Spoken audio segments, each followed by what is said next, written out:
जय मसीह। फेरि हामी तेस्रो भागमा आएको छौँ कि सर्टकट पोस्पोरिटी, चोर बाटोको पोस्पोरिटी, समृद्धिले चाहिँ हाम्रो जीवनमा के ल्याउँछ भन्ने विषयमा हामी आजको दिन फेरि क्रमशः अध्ययन गर्न लागिरहेको छौँ।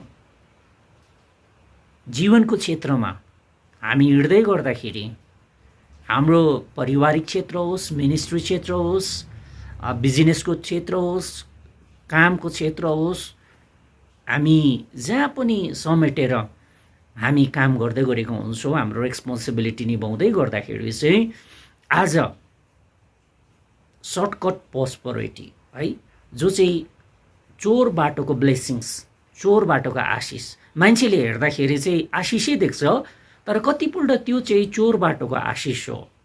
सर्टकट अपनाउने, छिट्टो पोस्पोरिटीको लागि माथि कुद्ने अरूलाई देखेर होइन।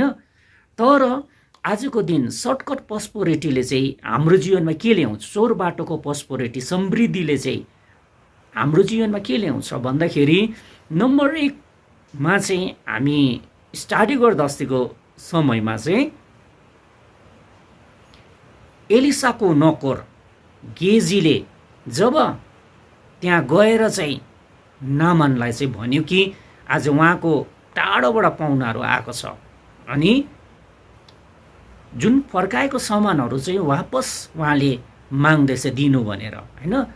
गेजीको जीवनबाट चाहिँ जुन उसले सर्टकट पोस्पोरिटी अपनाउँदा चाहिँ के भयो भन्दाखेरि चाहिँ त्यहाँ इन्स्टेन्टली एलिसाले चाल पाएर चाहिँ अब उसो चाहिँ नामानको कोर चाहिँ तिम्रो जीवनमा आउनेछ भन्दाखेरि गेजीको सम्पूर्ण शरीरमा चाहिँ कोरै कोर भएको छ।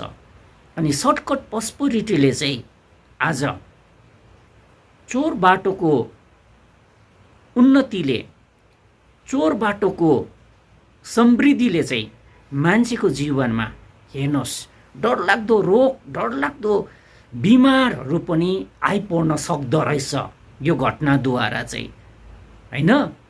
नम्बर 1। नम्बर 2मा चाहिँ सर्टकट पोस्पोरिटीले, चोर बाटोको पोस्पोरिटीले, समृद्धिले, उन्नतिले, जो चाहिँ छिटो छिटो आज माथि पुग्नका लागि गर्ने पोस्पोरिटीले, उन्नतिले चाहिँ नम्बर 2मा चाहिँ हामीले अस्ति हेर्दै थियौँ आकान होइन। आकानले पनि युद्धको टाइममा के गरेको थियो भन्दाखेरि जमिनभित्र लुकाएको थियो अनि त्यहाँनिर इजरायलीहरूको हार हुँदाखेरि चाहिँ लास्टमा आकान चाहिँ पक्रा परेर चाहिँ आकानलाई के गरेको थियो, मारेको थियो। इन्टायर फ्यामिलीमा के भयो, कर्स आएको थियो। अनि सर्टकट पोस्पोरिटीले चाहिँ तपाईँ र हाम्रो जीवनमा, समृद्धिले चाहिँ हाम्रो जीवनमा चाहिँ हाम्रो परिवारमा पनि कर्स ल्याउनु सक्ने रहेछ, श्राप ल्याउनु सक्ने रहेछ। जेनेरेसन जेनेरेसन जेनेरेसन त्यो कर्स चाहिँ के भएर जाने रहेछ, बगेर जाने रहेछ होइन। कति डेन्जर कुरा। आकानको एउटा अनागारिकताले, एउटा चोर बाटोको धनी हुवाइले, सोचाइले चाहिँ उसको परिवारको मृत्यु भयो अनि के भयो, सन्तानमा कर्स आयो, श्राप आयो, इजरायली हार हुन पुगेको छ। बुझ्नुभयो? त्यसैले गर्दा हाम्रो जीवनको कतिपल्ट सर्टकट चोर बाटोको समृद्धिले, पोस्पोरिटीले हाम्रो जीवनमा कतिपल्ट के हुन्छ भने परिवारमा कर्स, श्राप पनि आइपुग्न सम्भावना रहेछ। अनि त्यहाँनिर हामी असफलता पनि हाम्रो जीवनमा हुँदो रहेछ। हाम्रो जीवनको कतिवटा कुरोहरूमा हामी के हुँदो रहेछौँ, वी विल फेल होइन। हामी गिर्छौँ, हामी लड्छौँ होइन, हामी हार्छौँ। त्यो पनि कति डेन्जर कुरा हो। अनि नम्बर 3मा सर्टकट पोस्पोरिटीले चाहिँ आज के हुँदो रहेछ भन्दाखेरि चाहिँ चोर बाटोको समृद्धिमा लाग्दाखेरि चाहिँ मानिसहरूको जीवनमा के हुन जाँदो रहेछ भन्दाखेरि यहुदा स्कृति होइन। यहुदा स्कृतिले जुडासले के गरेको थियो, 30वटा चाँदीको टुक्रामा चाहिँ प्रभु यीशु ख्रीष्टलाई बेचेको थियो। छिटोभन्दा छिटो ऊ पनि धनी हुनको लागि, माथि शिखरमा पुग्नको लागि होइन, एकदमै ऊ पनि धनाढ हुनको लागि चाहिँ उसले पनि त्यो सर्टकट पोस्पोरिटीलाई, सर्टकट समृद्धिलाई उसले पनि अपनाएको थियो। तर लास्टमा के भयो भन्दाखेरि यहुदा स्कृति आफै के भयो, झुन्डेर मर्न पुग्यो, झुन्डेर मर्न पुग्यो। मृत्युमा पुग्यो, ऊ मर्न पुग्यो, उसको विवेकले उसलाई के गर्यो, दोष दियो। बुझ्नु कि भएन? अनि लास्टमा चाहिँ म तपाईँलाई के भन्न चाहन्छु भन्दाखेरि सर्टकट पस्पोरिटीले आज चोर बाटोको समृद्धिले हाम्रो जीवनमा चाहिँ कहिले पनि धेरै कमाएर धेरै हामी उन्नतिको क्षेत्रमा मान्छेको दृष्टिकोणमा लागेर बिल्डिङ बाडी भएर गाडी भएर पनि आज हाम्रो एकाउन्टमा लाखौँ करोडौँ पैसा भएर जिपेमा भएर पनि तर एउटा कुरो चाहिँ सर्टकट पस्पोरिटीले चाहिँ समृद्धिले चाहिँ त्यो सबै कुरो पैसा रुपियाँ भए तापनि मान्छेको जीवनमा शान्ति चाहिँ हुँदैन। बुझ्नुभयो? मान्छेको जीवनमा शान्ति हुँदैन, किनभने उसको विवेक पवित्र आत्माले काहीँ न काहीँ उसलाई कन्भिक्ट गरेर राखेको हुन्छ, तिमीले जे पनि गरिरहेको छौ अनि जुन प्रकारले तिमी उन्नतिमा लागिरहेको छौ होला, सोसाइटीको अगाडि, चर्चको अगाडि, मण्डलीको अगाडि, विश्वासीको अगाडि सायद एकदमै माथि शिखरमा लेमलाइटमा देख्ला होइन, बट अन्ली होली स्पिरिट अनि गड नोस। त्यो भित्रको पस्पोरिटीको, चोर बाटोको पस्पोरिटी चाहिँ पवित्र आत्मा परमेश्वरले मात्रै जान्नुहुन्छ।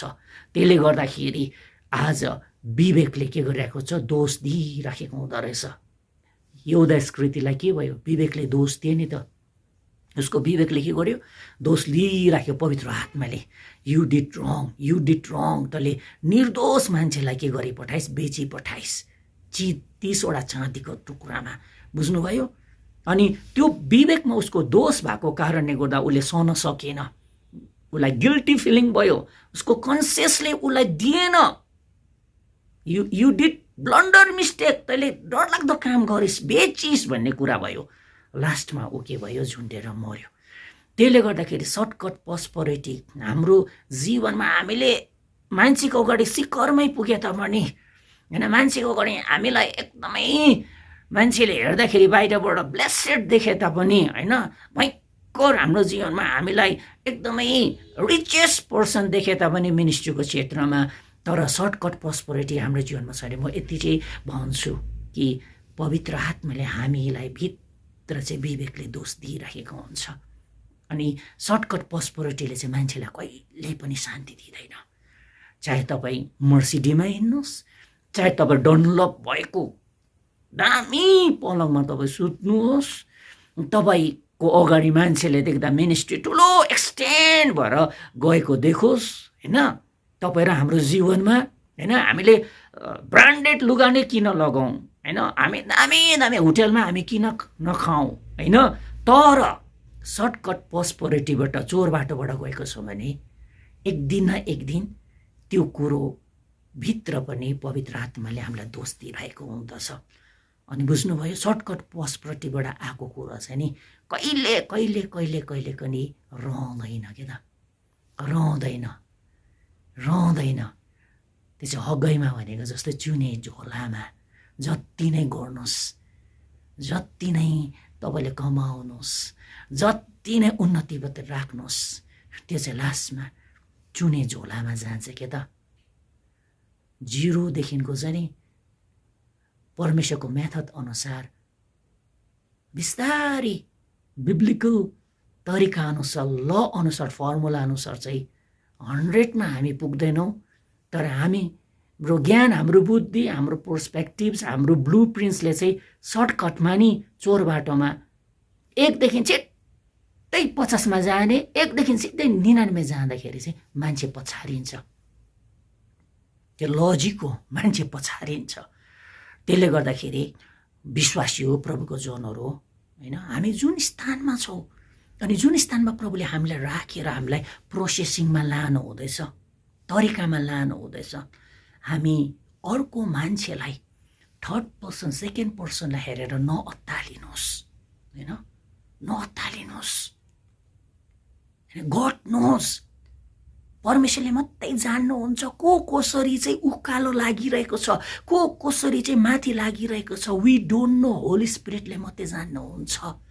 त्यसले गर्दा हाम्रो जीवनको प्रत्येक कुरामा, चाहे हामीलाई दिएको जबमा होस्, हामीलाई दिएको बिजनेसमा होस्, हामी ठुल्ठुला मान्छेको अदामुनि काम गर्न किन नपरोस्, चाहे ठुलो मिसनको अन्डरमा हामी किन काम गर्न नपरोस्, ठुलो चर्चको या सानो चर्चको है, तर हामीले अरूलाई देखेर चाहिँ सर्टकट चोर बाटोको समृद्धि पोस्पेरिटी हामी अपनाउने प्रयास नगरौँ, किनभने इट फेल्स।